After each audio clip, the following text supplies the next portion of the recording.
Now to an update on concerns over school bus routes in Jerome. We previously told you about local daycares that were upset because of changes to drop-off locations. Now, as hometown reporter Derek Kay shows us, the school district has a new plan in place to help keep those children safe. During the first week of August, the Jerome School District held a meeting here in this boardroom. They discussed the busing issues and finally came up with a solution, at least temporarily. The school board meeting in August, they were still very adamant about they were not going to bus kids here. They said it's not their problem, basically.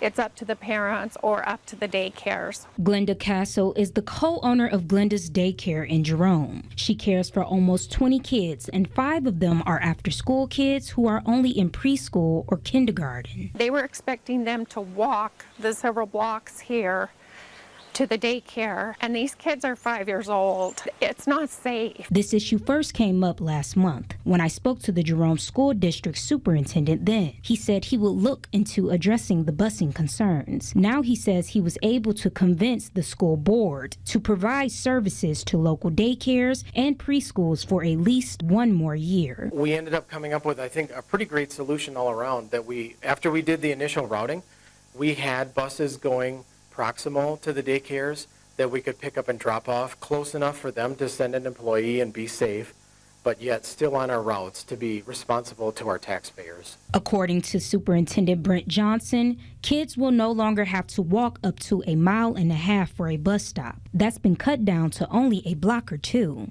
As far as the plan for after this year, we're going to spend this whole year looking at potential solutions. How do we move forward? How do we best use funds and provide safe and consistent transportation to our entire city long term?